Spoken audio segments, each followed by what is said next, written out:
Hey guys, in this video and in this part we will be completing the inequalities and graphs portion of the syllabus.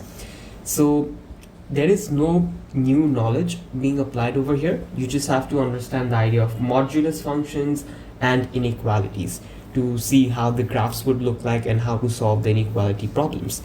So to get a better idea, let's solve a few questions to understand how you would solve for x in case of different inequality equations.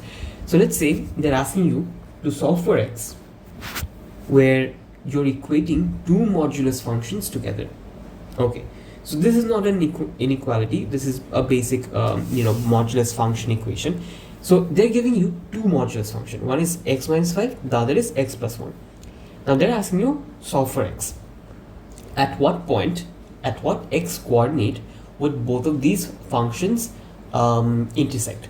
How do you do that? There are two ways. One is consider the output to once be positive, the another one to be negative, right? So you're saying x minus 5 is plus positive x plus 1.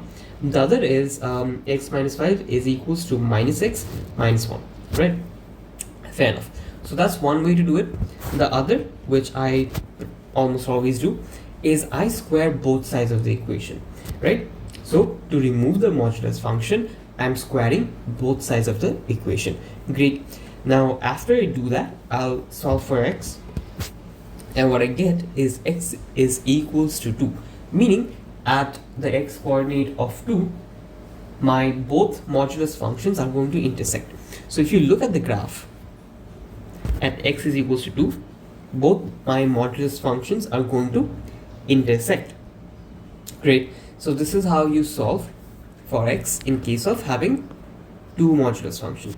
Now what happens in some of these interesting cases where you have two modulus function plus a constant, right?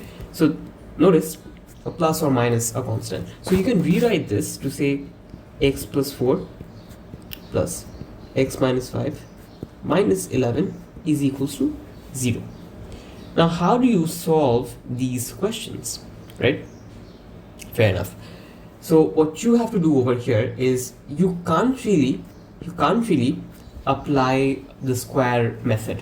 That is, in previous cases you could either consider the output to once be positive and once to be negative. The other case, method 2, was squaring both sides, right? Fair enough. But over here I can't do that. Why can't we do that? Let's see. So if I separate the modulus functions like this, can I do it? Yes, I can. Now if I square both sides of the equation, notice if I consider this to be one term, right, I can square this and say x squared plus 8x plus 16. However, what are you going to do in this case? Even if you consider this to be an individual term and this to be another individual term, what's going to happen is it's going to produce 11 squared minus 2 times 11 times modulus of x minus 5 and then plus x minus 5 whole square. So notice in the middle you're still left with a modulus function. So ultimately, even if you square both sides of the equation, that is not helping you. That is not helping you. Hence, you have to apply a different method over here. Not a different method, basically the same method as of over here. That is, consider the output to be once positive and once to be negative. Now if you do that, notice you have to remove the modulus function either of x minus 5 or x plus 4. You can make x plus 4 the subject, or you can make x minus 5 the subject. Both are going to give you the right answer. So what am I considering over here is, notice x plus 4 can once produce a positive output, and x plus 4 can also produce a negative output. What do I mean by that? Notice if this was our graph, let's say y is equals to x graph, notice there's a portion that is in the negative axis and a portion that is in the positive axis, right? And if I have, let's say, y is equals to 2 being drawn over here, notice there's only one intersection. There is only one intersection. However, when I have y of mod x, what happens is this negative part gets reflected about the x-axis. So notice now you have two intersecting points. Hence, I'm saying that x plus 4 can once intersect over here, and x plus 4 will also intersect over here. So I'm considering two cases. Once x plus 4 produces a positive output, once x plus 4 produces a negative output, because this part got reflected. This negative part got what? Reflected about the x-axis. So I have to consider for the x plus 4 wants to be positive, wants to be negative, right? Fair enough. So due to that reflection, I'm considering these two cases. Now I won't remove the x plus 5 modulus yet. Why, you ask? Because I'm considering the outputs of x plus 4 over here. I'm going to be removing the modulus for x plus 5 in the next few steps. You can't remove both the modulus functions together, because if you do that, notice over here you're not considering for x minus 5. You have made x plus 4 the subject, and for that only you're considering a positive output and a negative output. You're not doing that for x minus 5. You can do so in the next few steps. So once this is equation 1, consider the output for x plus 4 to be positive, and you're now going to make x minus 5 the subject, where 4 minus 11 is supposed to be minus 7. So if you rearrange and make positive x minus 5 mod the subject, you will get this equation. So it's going to be x minus 7 is equals to minus x minus 5, right? So take everything to the other side and you will be left with x minus 5 and 7 minus x, right? Fair enough. That is what we get. Now notice, now you are going to consider the outputs for x minus 5. Over here you will consider the output of x minus 5 to be once positive and once negative, right?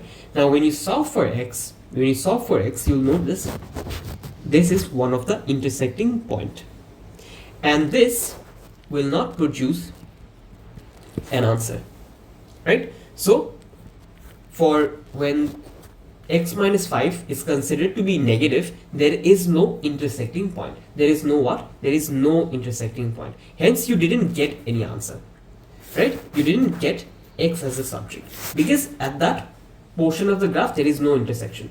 Fair enough. So this is one of your answer. And when for equation 2, that is this one, you're again going to make x minus 5 the subject, and you're going to consider the output to be once positive and once negative. Great. Now understand that when the output is positive for x minus 5 over here, there is no output, right? There is no intersection, because you can't make x the subject, because x and x gets cancelled off. So for the portion of graph for x minus 5 where it is already positive, it produces no intersection. But for the portion of the graph where x minus 5 produced a negative output and it got reflected, that portion of the graph will produce an intersection, which is going to be at the coordinate of x is equals to minus 5. Got it? Fair enough. So you get 2 points where the intersection takes place. One is x is equals to positive 6, the other is x is equals to minus 5. Great.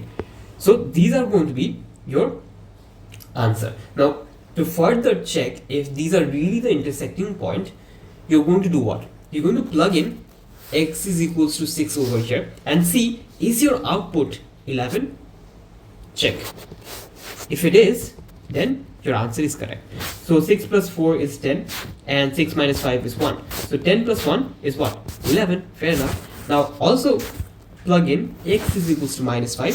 So minus 5 plus 4 is supposed to be mod of minus 1 plus x minus 5. So what is it supposed to be? Minus 5 minus 5. So it's going to be minus 5 minus 5. And at the end of the day, you will have what did I write over here? So yeah, this is going to be modulus of minus 1, which is going to be 1, and modulus of minus 10 is going to be positive 10. So 1 plus 10, of course, is going to be 11. So that is your output indeed. So this matches. So both of those, x is equals to minus 5 and x is equals to 6, are indeed your intersecting points.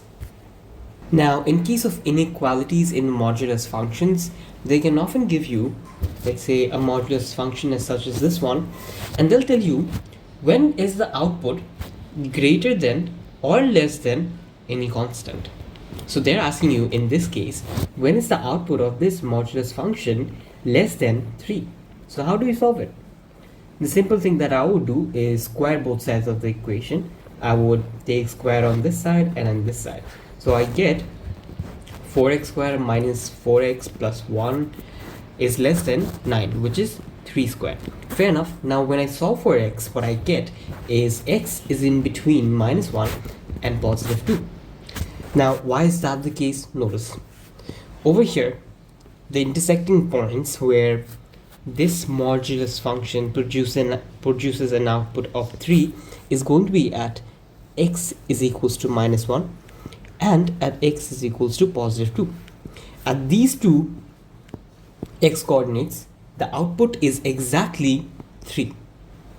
So the equation is asking you when is the output of this function less than 3.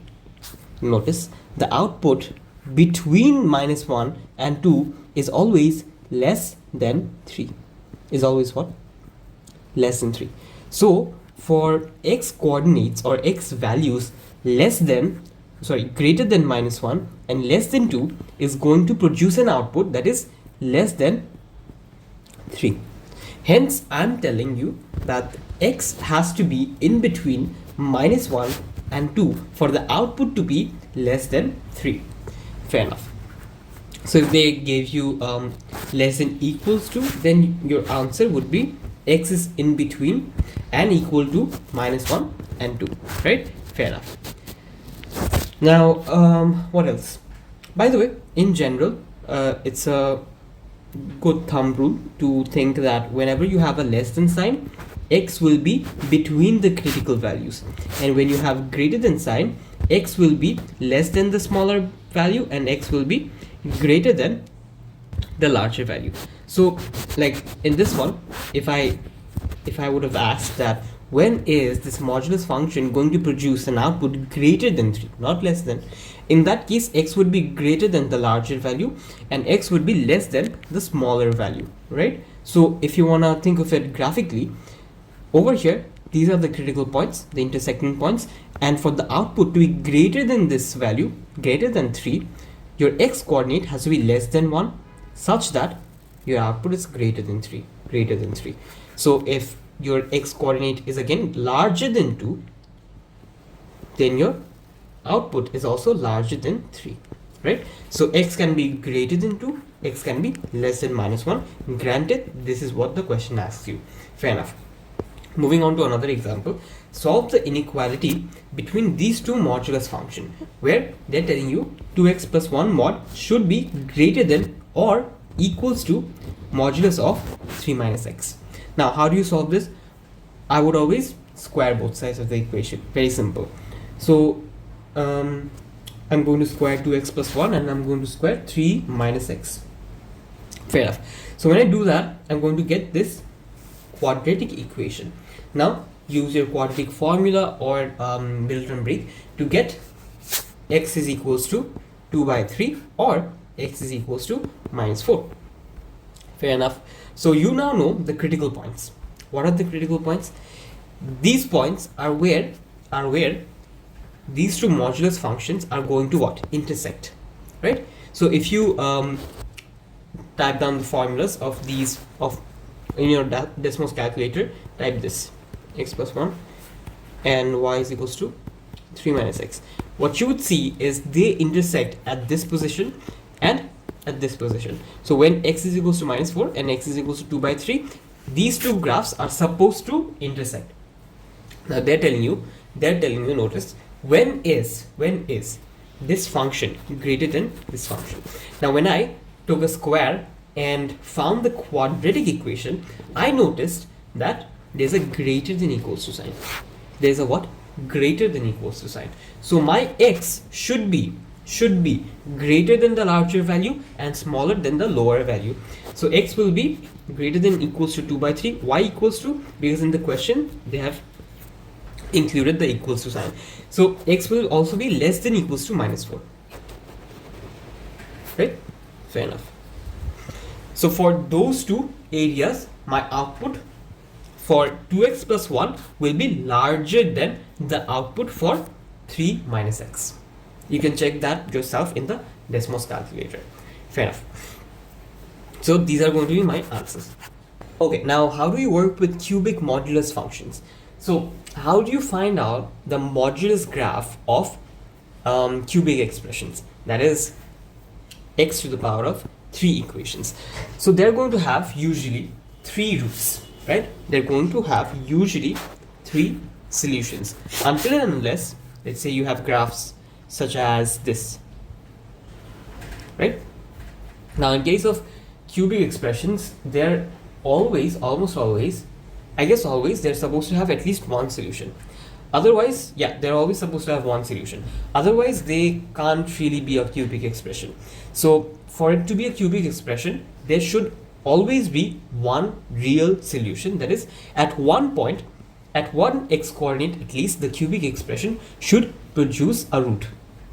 That is, should have a solution, or y should be 0 at least one x coordinate.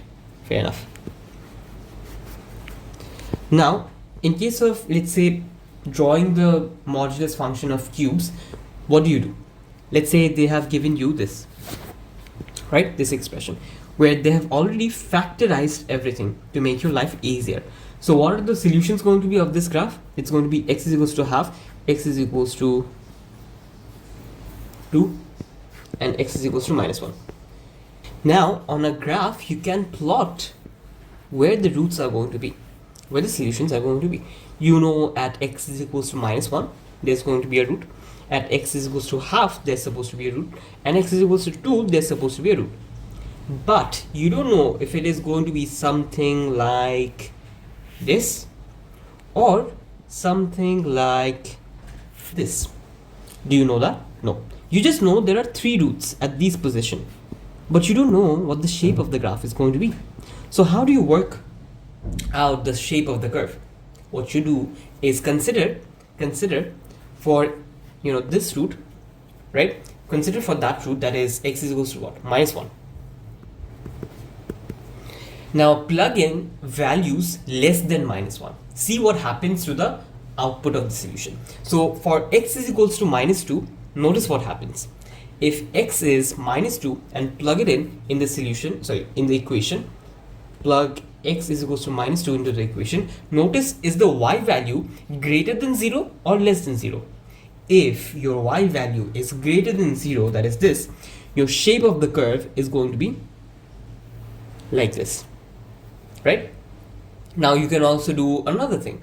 You can plug in a value that is x is 2 over here. So plug in a value that is greater than 2. So let's say you plug in x is 3 over here. X is 3, x is 3, and x is 3. Notice, is the y value or the y output greater than 0 or less than 0?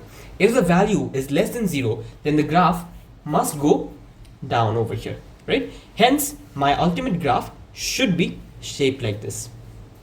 Let's say the value, the output came out to be positive. What would happen in that case? Then the graph would look something like this, right? But that did not happen, and in our case, we are going to have this shape. We're going to have this shape because when I take x values less than -1, my output is positive, and when I take x values larger than 2, my output is negative, which is why that is going to be my shape of the graph. Fair enough. Now that is the shape of my normal function, normal cubic function. Now what happens when I try to draw the modulus function? What's going to happen is the negative parts of the equation, negative parts of the equation or graph are going to be reflected about the x-axis. Simple. So you take the negative part and reflect it about the x-axis, right? Fair enough. So it's going to look something like this. So over here, make sure your y-intercept if it is minus 2 over here, it's supposed to be positive 2 over here, right? So that is how your modulus function of any cubic expression is going to look like. So if there are other polynomial function, let's say x to the power 4, 5, and so on and so forth, in those cases as well, you're going to have the negative part of the graph being reflected above the x-axis. Fair enough. Now another example, sketch the graph of the function y is equals to this. So notice the interesting part over here is there is a turning point on the x-axis. How do I know that? Notice x minus 1 whole square is nothing but x minus 1 times x minus 1 times x plus 1. What this tells me is, remember from quadratic equations, when my I have two equal roots, that means the graph is a tangent to the x-axis. To the what? X-axis. So I have two equal roots, which is x is equals to positive 1. So at x is equals to positive 1, there's supposed to be a turning point. There's supposed to be what? A turning point. Now how do you understand the nature of the turning point? Now at x is equals to positive 1, the value, the y output should be 0. So take a value larger than 1. Let's say you take x is equals to 1.5. Plug that value into your equation over here and see, is the y output greater than 0 or less than 0? If the output is greater than 0, then this is going to be the nature of the graph, right?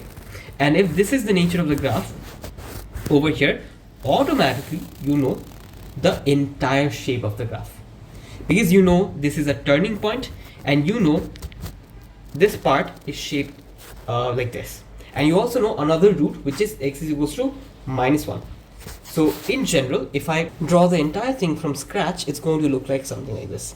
So I know there's a root at x is equals to minus 1, right? Fair enough.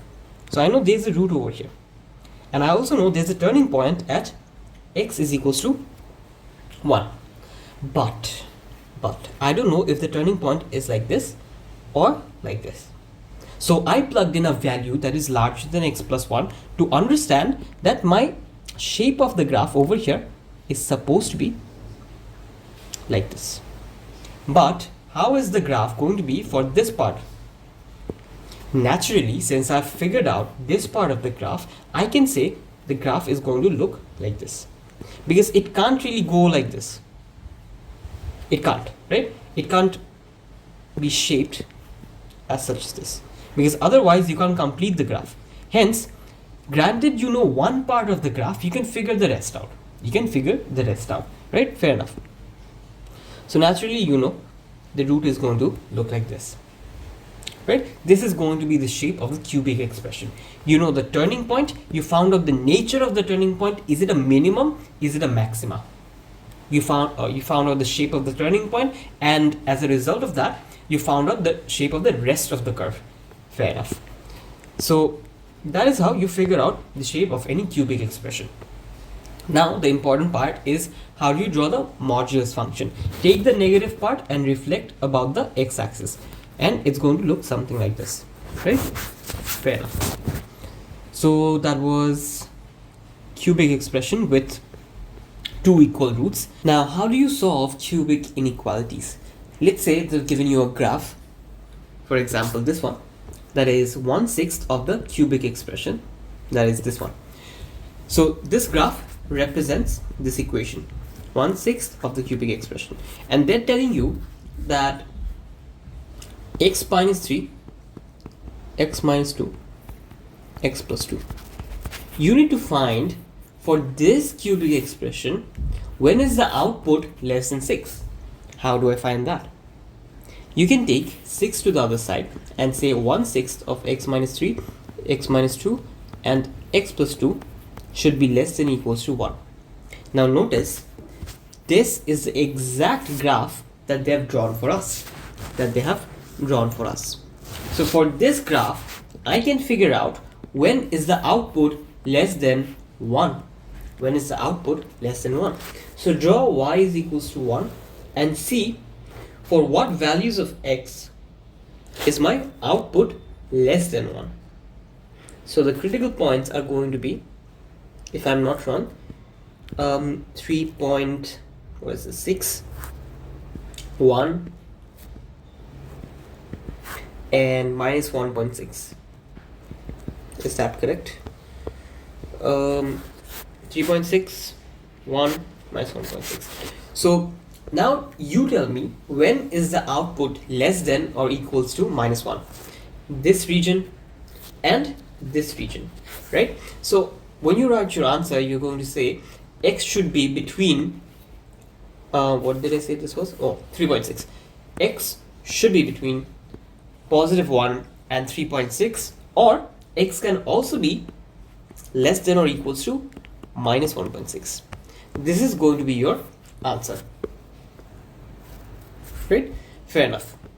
So for those values of x, my output will be less than or equals to minus 1. Fair enough. So that is your answer for this question. And if I move on to another example, okay, so these are basic cubic manipulation or quadratic manipulation. What you have is, let's say you have a different sort of polynomial equation. That is to say, it is not x to the power 2 or x to the power 3. How do you work with those expressions to solve for x? So let's say they've given you x to the power of 4. Now how do you solve for x over here? Notice over here you can substitute x squared is equals to, let's say, any other variable, let's say y. Now how does that help? Notice I can rewrite this to say 4x squared to the power 2 minus 17x squared plus 4. Now let x squared be y, and I can say 4y squared minus 17y plus 4. Now can you solve this? Yes, you can. Plug it in your calculator or middle term brick, or use the quadratic formula, whatever you want to do. And at the end of the day, what you get is y is equals to 1 4 or y is equals to 4. Now you can write, since y was x squared, I can say x squared should be 1 4, x squared should be 4. Finally, x should be plus minus plus minus half, and x should be plus minus 2. So that is your 4 solution. Ultimately, you're getting 4 solutions to this equation. And yes, in general, that is supposed to be correct. That is, when you have x to the power of 4, it is supposed to have 4 solutions, granted all parts of the graph do intersect the x-axis. Fair enough. Now, what else? This one, notice, if I have 3x to the power 2 by 3, 5x to the power 1 by 3, over here the common term is 1 by 3. So you can say x to the power minus x to the power 1 by 3 can be substituted by y. So what you have at the end of the day is 3y squared minus 5y plus 2 is equal to 0. Can you solve this? Yes, you can. And when you solve this, you're going to repeat these 2 steps, right? You're then going to say the solutions, these solutions are going to be equal to x to the power of 1/3, right? And then what are you going to do? You're going to put a power of 3 on either side of the equation, right? To omit this power of x, And ultimately, these are the answers you get. What other cases can there be? Let's say you have x to the power 1, x to the power half. Now what can you substitute over here? Notice, half times 2 is what? 1. So I can say over here, x to the power 2 times half, or half times 2 minus 4 times x to the power half minus 21. So I can say let x half be y. So can I now say y square minus 4y minus 21 is equals to 0? Can you solve this? Yes, you can. So when you get the solutions for y, you can now say root of x should equal to these solutions. And now take a square on both sides to get your answer. Fair enough. Now, one more thing I'll add over here is, notice this is not supposed to produce any solution. That is, if you would have written that x could be square of minus 3 is supposed to be 9. But this is not supposed to be an answer. Why? Because notice, root of x can never be a negative value. Root of y, root of any value inside can never produce a negative output. Root of any value should always be positive, which is why this is not applicable. Fair enough. Now, the other way you could have figured this out is if you plugged in, so if you got x is equals to 9, if you plug this into your main equation, notice you would not get our output of 0, which would mean that x is equals to 9 is not a solution. And that, my friend, is going to be it for inequalities. And see you in the next one.